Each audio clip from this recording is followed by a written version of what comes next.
Okay, you stretch, you're ready to get back into it. So we've started out with chapter 11 where we talked about total product, average product, marginal product. We talked about how to measure what we're producing. But the thing is, it takes people to produce stuff. It takes machines to produce stuff. It takes lots of different pieces that have cost associated with them. So now we have to start thinking about the cost perspective that goes along with the production perspective. Remember, this the second out of 3 videos that are going to cover a lot of this information on what the output and cost structure looks like. So let's jump right back into it.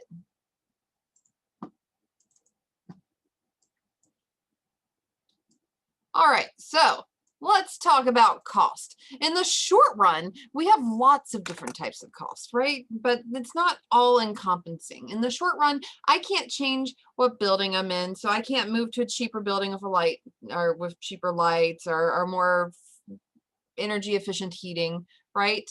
I can't just decide that I'm going to get a more fuel efficient generator out back or something like that.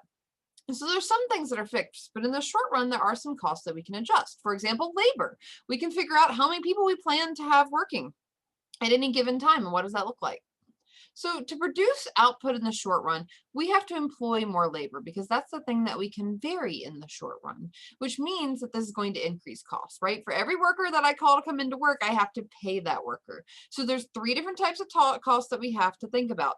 Notice that we had 3 types of product. We had total product, average product, marginal product. On the cost side, we have total cost, marginal cost, and average cost. And these are 3 different cost types that we need to consider as well. So a lot of students do get confused on the exam when thinking about these 2 different sets of 3 together, and they might tend to get them a little confused.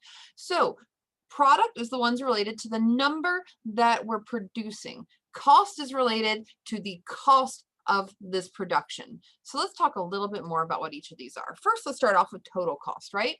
So a firm's total cost is all the resources that it's using, which means that it's a combination of fixed cost and variable cost. What are fixed costs? Well, fixed costs are things that I can't change in the short run. Sure, I can change them in the long run. I can get rid of my oven and get a better oven. I can get rid of the building and get a better building. I can switch all the light bulbs for more fuel efficient or energy efficient light bulbs. But I can't do that now. So total fixed costs are things that I don't really have control over changing right now. I can't change which oven I have in my cookie factory. So I'm going to have to pay the costs that are associated with running that oven because I can't get a new one today. Then there's things such as variable cost. Variable costs are costs related to the firm which change with the amount of an input. So what we can vary in the short run is labor, right? Variable costs, those determine on what level of labor we have. We can vary what our cost is. I can bring in 2 people, I pay $20 each and pay $40 in labor, or I can bring in 4 people that I pay $20 each and pay $80 in labor. These are things that I can change in the short run. These are variable costs. Our total cost is just the combination of this fixed cost component and this variable cost component. Now, I want to show you something. It's another drawing, so I'm just going to go ahead and pause so that we can get it up. Okay, so with our total cost, we have our total cost equals, which we're going to call TC, equals our total fixed cost, which I'm going to call TFC, total fixed cost, plus our total variable cost.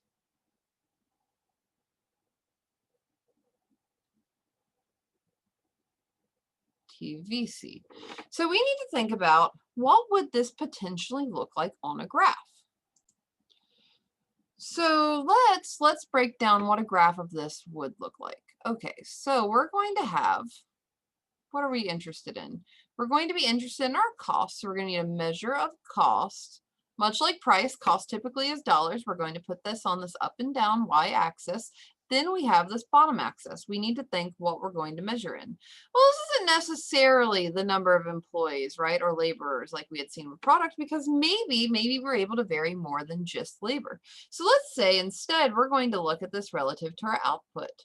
For each additional cookie that we produce, what's the extra cost that we have associated with it? So we're going to have 3 different types of costs, right? So let's start out with this first one. I'm going to do total fixed cost. This is the easy one. This one's going to be in purple. So let's say that it costs me $100 to run my oven and my electricity and the stuff and my rent, right? The things I cannot change. Well, that means that this looks like a straight line. We're going to call this TFC. That means that no matter if I produce 40 cookies, I'm going to have to pay $100 for that rent and for that oven, or whether I produce 500 cookies, I'm going to have to pay that rent and that oven. This fixed cost is the same no matter what level of output I have. Let's think about a second one. The second one's going to be our variable cost. Variable costs, these are the ones that might go up the more that we're producing of something, right? If we have 40 cookies, we had that one worker, right? So my variable cost for that one worker, that might be related to their wages. Maybe it's $20, right? Okay, then remember back to our examples in the first one that if we had 2 workers, they could produce 100 cookies. So let's say it's about 100 cookies. I know this is not to scale. At 100 cookies, maybe I'm paying a couple workers. So, or well, no, I guess 100 would be up here. Okay, let's say that this is like 200. Because I just want the scaling to work. Well, let's say that 200, maybe I have 6 or 7 employees. I'm paying each of them $20. Well, maybe I'm going to pay them $120 in wages, right? 6 people at $20 each. That's about $120. Maybe by the time I'm producing 500 cookies, I've had to hire a lot of people, right? Because there's only one oven to use, which means I'm going to need people doing every single step all the time. So maybe I've actually employed lots and lots and lots and lots of people, which means maybe for 500 cookies, I'm going to have to actually pay like $400 in labor cost. Well, notice that the price of these laborers gets kind of expensive, right? The more I produce, the higher is this total variable cost. All right, cool. We got this. Okay, well, let's add the 2 together. Because remember, we're concerned about this total cost component, which I'm going to do in green right here, which is a combination of our total fixed cost plus our total variable cost. Well, that means that we need to combine it at each output level. If we're producing, let's say, the very first cookie, we have this amount in our variable cost and this amount in our fixed cost. This plus this equals about right here. Right? Okay, then maybe at this more, at 40, we have this variable cost, this fixed cost. So this distance to the purple line plus the distance to the blue line maybe comes out to be about right here. And then the distance to the purple line plus the distance to the blue line, that's also just shifting this blue line up by an amount. Well, notice we have a new line that forms. This new line starts above where that total fixed cost is. Oops. Because our total cost is going to be equal to this fixed cost plus the variable cost. So we're just adding these up at every single point, and then we get this green line. This green line represents the total cost for producing that level of output. So at 40, it's equal to the fixed cost of the ovens and the rent plus the variable cost of the employees that I'm paying. Boom. At 500, it's equal to this fixed cost that I'm paying plus the variable cost of wages. When I add those 2 together, we get our total cost. See, this is actually pretty simple. So, sorry, just had to blow up back up the screen. We have this total cost, which is equal to our fixed cost and variable cost. And the next one, we have the graph that I was already starting to show you, right? We see that for their example, they're using sweaters. For my personal examples, I'm using cookies. But for their example, we're seeing an output in the number of sweaters and the cost that's associated with it per day. There's the fixed cost that you have to pay no matter how many sweaters you put out, right? You always have to pay the rent. So this rent cost is going to be the same whether you produce 1 sweater or 500 sweaters. This is the fixed cost. The variable cost is essentially kind of the number of employees, right? Or the cost of those employees. If I'm producing 5 sweaters, I don't have to pay very many people. The variable cost is low. If I'm producing 15 sweaters, I actually need to employ a lot of people. The costs start to get kind of high. Total cost is just adding the 2 of these together. So it's shifting the variable cost line up by the amount of the fixed cost. So at each point of these, this distance from the horizontal axis to the blue line, or the total cost line, is equal to the distance between the variable cost plus the distance in between the fixed cost. All right, so the total variable cost lines, it's actually really cool and really interesting, right? It gets its shape because of the total product curve. Notice or remember in this one that the first couple sweaters, they only needed to hire one person. So this is about equal to the wage of that one person and the maximum marginal product that that one person creates. Okay, then so that one person had 4. Well, if they decided to produce 10 sweaters, remember they needed 2 employees to produce 2 sweaters. So this point C, well, that would be equal to the cost of 2 different workers. Yeah, so it's just 2 workers' wages. If we went to 12 or 13 I think was the next one, we see that we had to add another worker. Our cost goes up by the amount of their pay. Then if we wanted more, we'd have to add another worker. The amount goes up by the cost of their pay.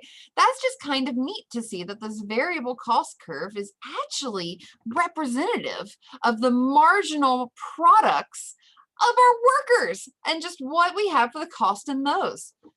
Isn't that neat? I just think that's so neat.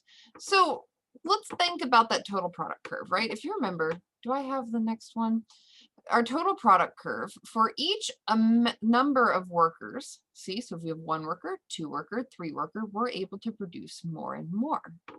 Now, let's think about the variable cost, right? What if we had switched the axis? What if, much like this original one, when we're looking at the output of these workers relative to the number of laborers, we look at the output of these workers relative to the cost of these workers. Well, we'll see, let's say that each of them make $25. If you go to $25, that was the cost of 1 worker. They can make 4.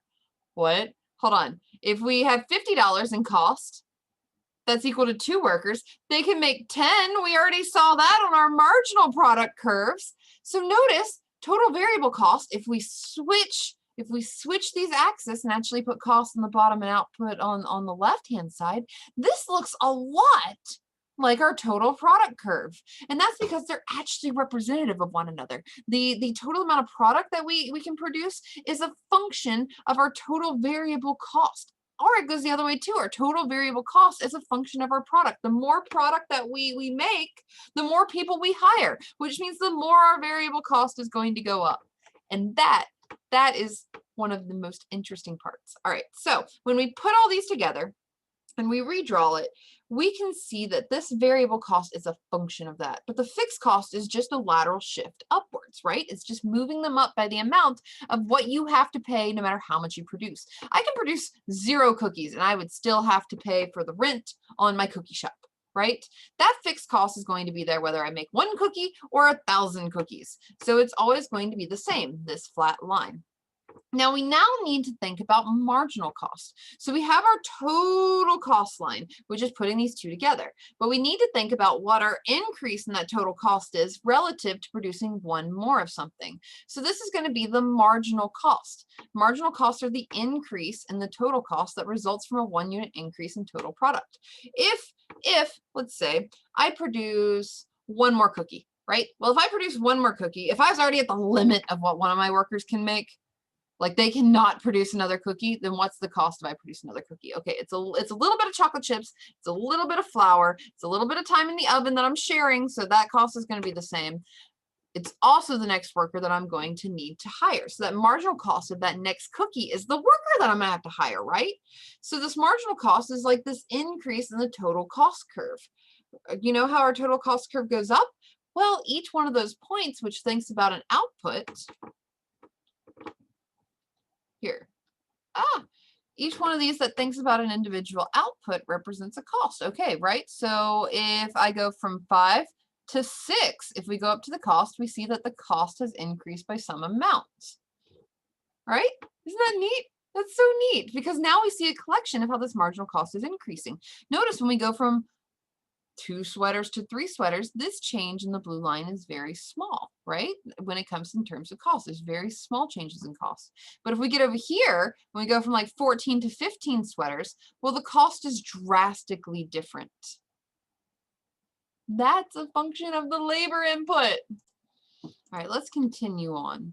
So since we have these marginal costs, we see that we have two different types of marginal costs, right?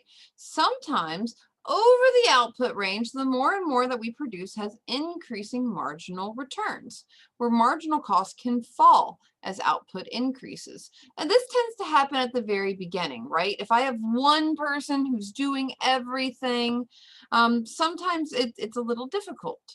Maybe there's lots of costs that are associated with that. And as we hire someone else, maybe there might be some more efficiencies that happen. Maybe their output goes up by a lot while the cost only goes up of one additional worker. Maybe that product increase outranks or goes faster than the increase in the cost of my employees. That's one thing to think about, is this idea of what's happening in between the costs and the output. So sometimes we have increasing marginal returns. These are fairly short-lived and tend to be closer to the beginning of any sort of marginal cost curve. But eventually there are diminishing marginal returns. So for each additional sweater that I make, it's going to take more and more money to put into it to continue to make it, right? For each additional cookie that I make, it's going to start costing me more and more. Because if I want to make one more cookie, but I already have 8 people in the kitchen and they're sharing one oven, like I'm going to have to hire a whole other person just for one cookie. It's exhausting, right? Which means that the marginal cost of this output increase might be getting, larger, right? If the cost gets larger, then the returns to me get smaller. Isn't that kind of neat? That's just kind of neat. Okay, so let's think about what our average cost is, because we already have the idea of this marginal cost. We have the idea that sometimes marginal cost is not that much, maybe sometimes marginal cost is a lot, but then we have to think about what our returns are actually going to be from products when we start to put all this together. You know what? I think that this means we need another curve. We need another special curve to talk about, and that's going to be our average cost curve. So much like our 3 products, our total product, marginal product, average product, and our 3 costs, our total cost, marginal cost, average cost, we have the average cost component, and within that is the equation for average cost. So remember, total cost is equal to total fixed cost plus total variable cost. Average total cost, I know these are a lot of terms. I highly, highly recommend making flashcards. Our average total cost is the total cost per unit, right? And this has 2 components as well. It has the fixed costs which are associated with it, and has the variable costs that are associated with it. Let's say, what's a good example? Crocs. Look, these are kind of comfy for taking out the garbage, okay? But anyway, so Crocs. Let's say that there's Crocs. They come in many fashionable different colors and variations and things like that. This one's leopard print. I did not pay for it. Someone gave it to me before you at me, critiquing my style. But let's think about the cost that would go into this. There's 2 different parts, right? The average cost of making one more of these Crocs shoes, well, that's going to have a fixed cost component, right? They're going to have the cost that they're going to have to pay for the maintenance on the factory. They're going to have the cost that they're going to have kind of maintaining all the equipment, and they're going to have this cost whether they make 0 shoes, 1 shoe, 5,000 shoes. It's going to be the same. So there's going to be some amount of fixed cost. If the fixed cost is one fixed amount, then that means that the average fixed cost is going to go down by shoe, right? Let's say, for sake of argument, that it costs $100 to run the Crocs factory for their fixed cost. That's what they're going to have to pay no matter how much they produce. Maybe it's $100 for maintenance and rent. Okay, well, if they have $100 for maintenance and rent and they produce 1 shoe, then their average fixed cost is that $100 in maintenance divided by 1. So their average fixed cost would be 100, right? Let's say that they produce 2 shoes, right? Because it kind of makes sense to have 2 shoes. All right, so their average fixed cost, let's think about that. They have $100 in fixed cost. That fixed cost is the same no matter how many shoes they decide to make. So if they have $100 fixed cost and now they've had 2 shoes that they're making, well, then what's their average fixed cost? That's the fixed cost, the $100 divided by 2, right? Which means the average fixed cost is going to be $50. Notice how it got smaller. Okay, let's go to the next idea. Let's say they produce 4 shoes. Well, then that's $100 divided by 4. right? So the more and more and more we produce of something, average fixed cost actually goes down. Let's think about average variable cost. Well, average variable cost, that varies per the amount of output. If I'm producing just one shoe and I need just one worker, I'm gonna have to pay the wages of that worker. Maybe that worker can produce up to 5 shoes, but once we get to the 6th shoe, well, my variable cost is going to go up, right? Not only do I need more material, because the more I produce, the more material I need, but the more I'm producing, the more workers I need. So my variable cost is kind of going up, right?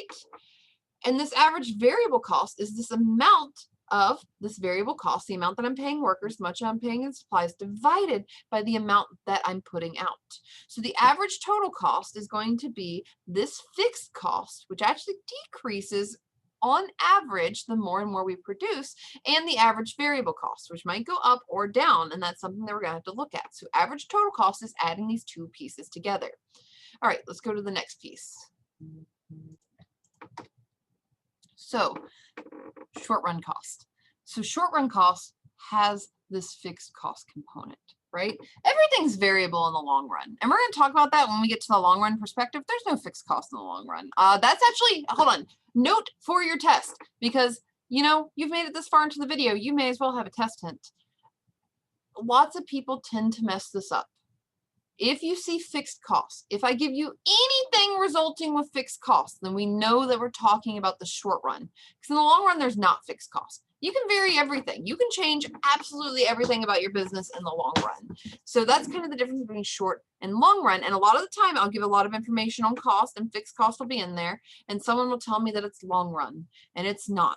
So if you see fixed cost, automatically think like, hey, okay, this is a short-term perspective. Anyways, back to the short run cost.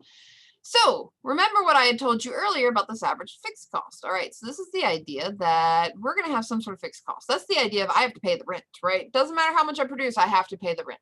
So if I'm paying the rent, then dividing the rent by maybe producing 4 sweaters, that goes down.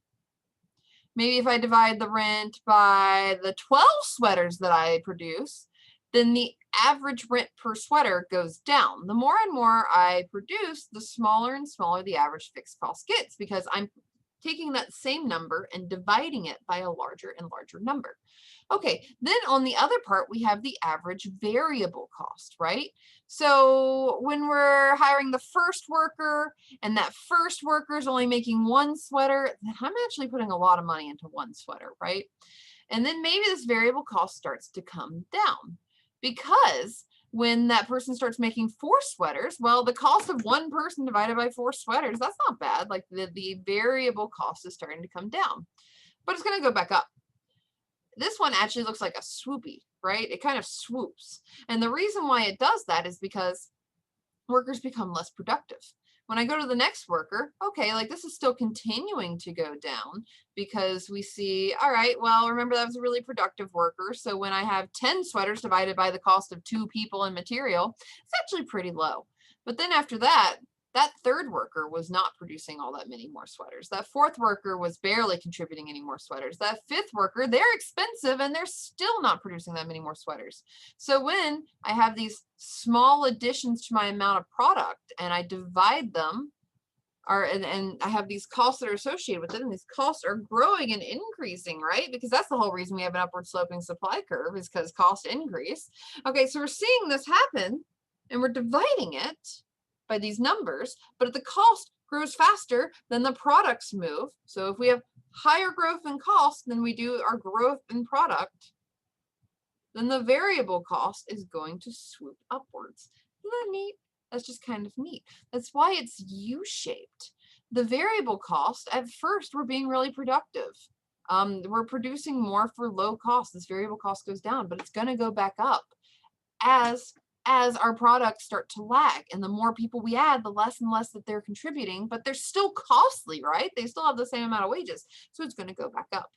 All right, so we have our average fixed cost, we have our average variable cost. We have now covered, I'm going to break this up by pieces, that purple line, that green line. Now we need to add in 2 more lines. I told you that this is a very graph heavy section. If you need help, you need to let me know, because I will help you through every one of these graphs. Come to office hours. We'll redraw them like 30 times if you want until you get them.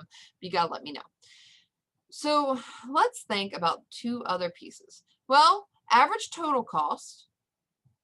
Well, we know our total cost is equal to our total fixed cost plus our total variable cost. If we're taking the average of it, just dividing it by the number that we're producing, we'd see that there's probably something similar that happens with the average total cost and the average variable cost, right?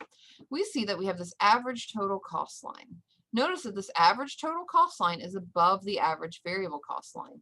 That's because this average total cost is just what the average variable cost is at that same amount of output plus the average fixed cost at that same amount of output. So right here at 4, we see that we have a lot of fixed cost and a lot of variable costs. So together, that's a lot of total cost, right? Then over here, what we see when we have more and more and more output, it's that, okay, our variable costs started to go back up, but our fixed cost is actually low because we're dividing the same number by more, right? Which means our average total cost goes up and it's actually above this.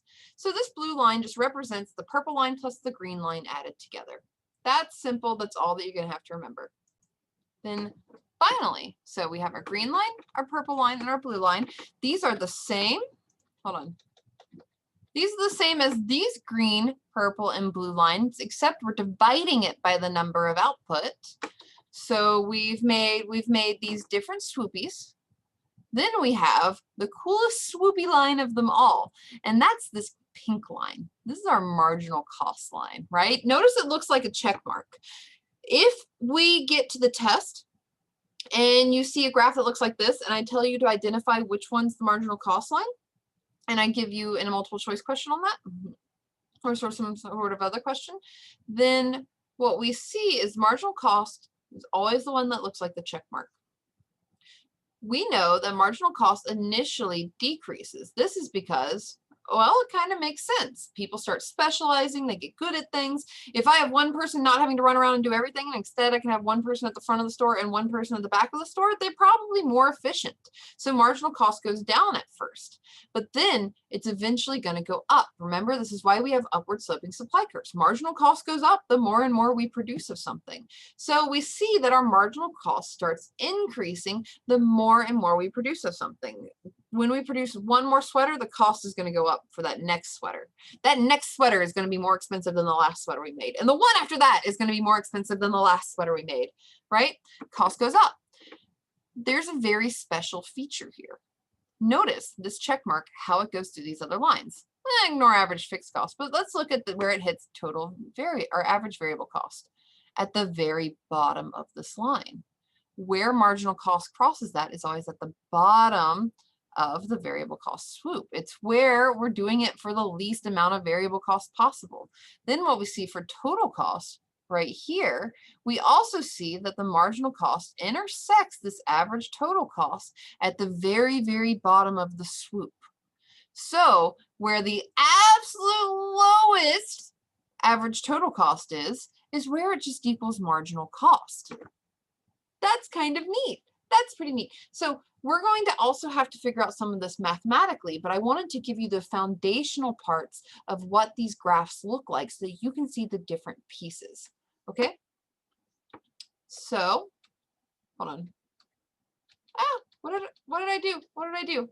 Okay, so we see that the average total cost curve is U-shaped. The marginal cost curve is very, very special for outputs over which the average variable cost is falling. So see, average variable cost is falling.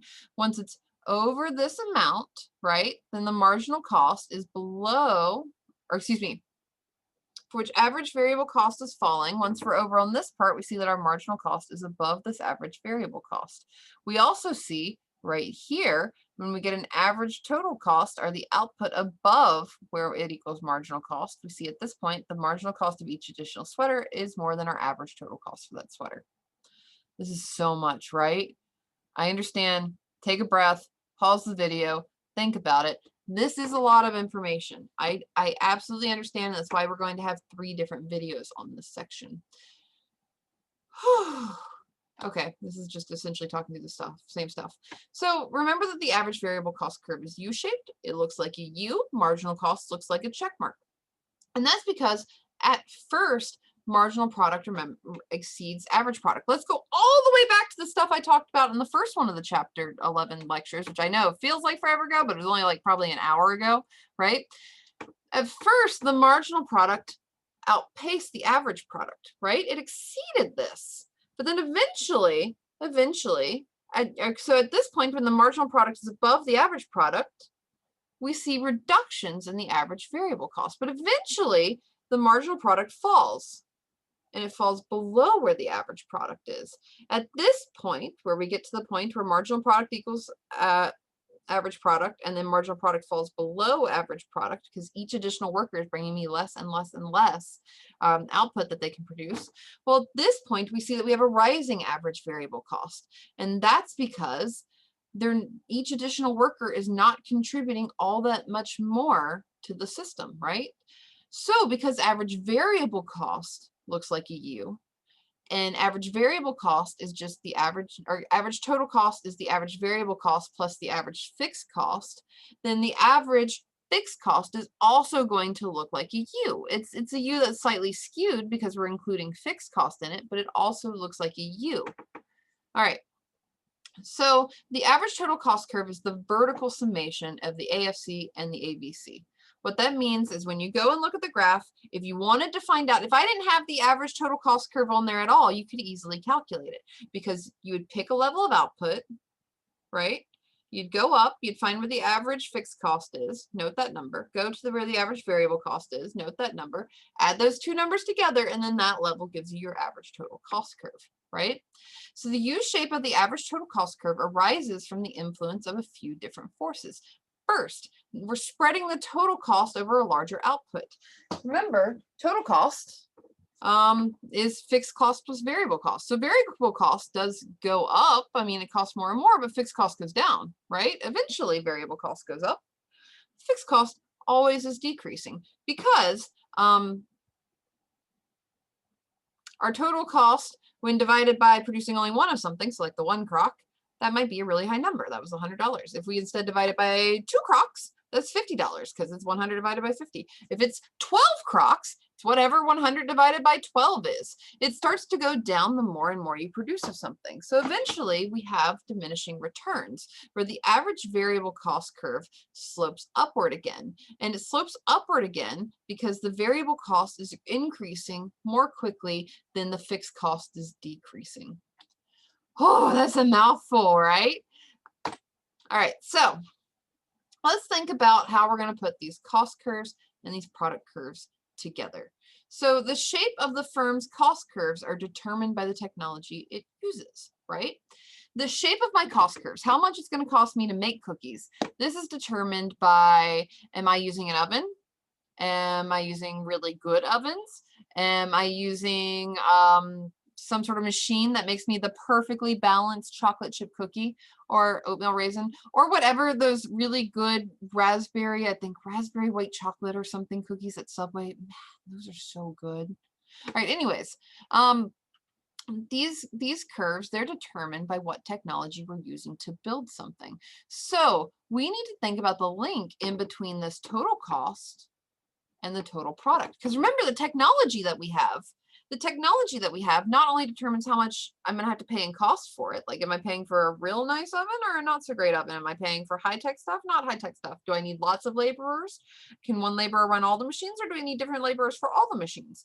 These are different things that are included on cost, and that's related to technology. But we also have the fact where product is linked to technology. If I have lots of really, really great ovens and machines that make their own cookie dough, I can probably produce a lot of stuff, right? The product can go up for each additional worker I have that can use all this fancy equipment. You know, maybe our total product might look different than what it was if I only had a bunch of people in one terrible oven that barely worked, that's uneven on heating, much like the one that's in my kitchen that I'm still mad about.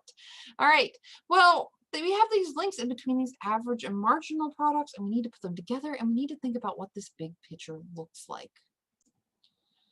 So let's start by looking at the link between the average and marginal product cost curves. See this upward sloping line? This looks like our total product.